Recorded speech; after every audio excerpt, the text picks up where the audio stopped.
If growing your MSP was like flying a plane, would you focus on building the biggest engine or just learning how to fly higher?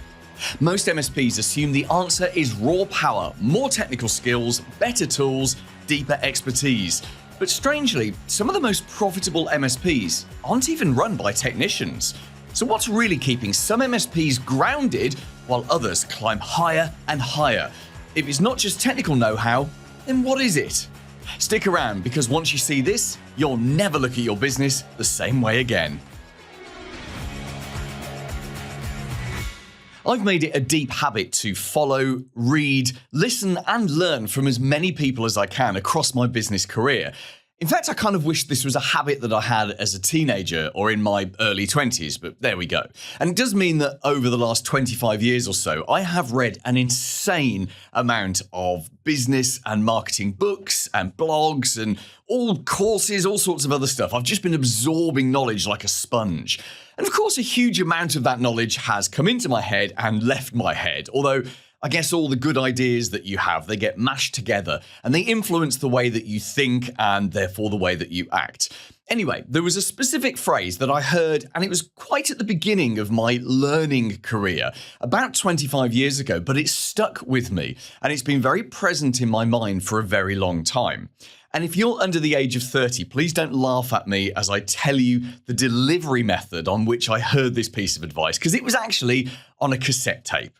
I used to get a cassette sent to me, I think it was every week or every 2 weeks, by a guy called Peter Thompson. And he was huge in the field of personal development here in the UK, sort of back at the turn of the century. He is actually still around today. I'm guessing he must be in his 80s, something like that, late 70s, early 80s. But back then, I absorbed and loved every single thing that he put out. And one day, listening to one of his cassette tapes in the car, he said this sentence. And this is the thing that stayed with me all these years. This is what Peter Thompson said.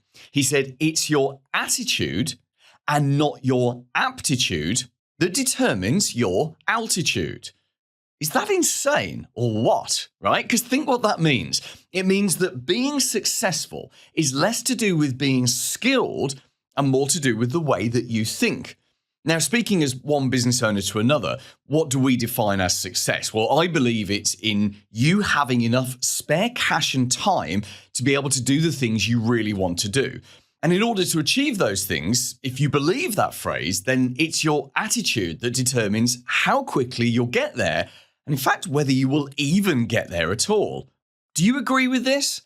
I think it has an enormous amount of truth in it. And certainly, I've had a ton of failures over the years. I've had some good successes as well, but it's the failures that I've learned the most from. And that's because I've fostered a deliberate attitude that I need to be constantly improving myself and my business and what we do and what I do and how I operate. And that's a never-ending process. There's always something new to learn and to implement.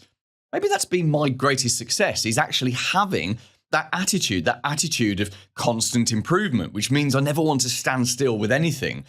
I'll tell you one thing though, I've spoken to so many MSPs and other business owners in the last 25 years, and the most successful of them, using that definition of success we were just talking about, the most successful of them are not always the most skilled. They're the ones who think the right way about their business, and therefore they take the right actions.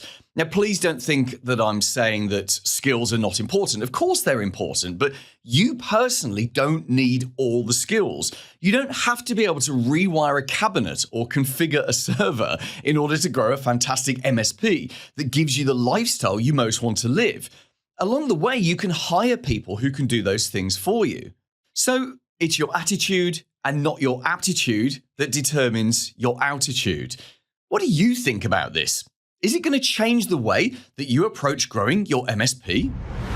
Paul Green's MSP Marketing Edge.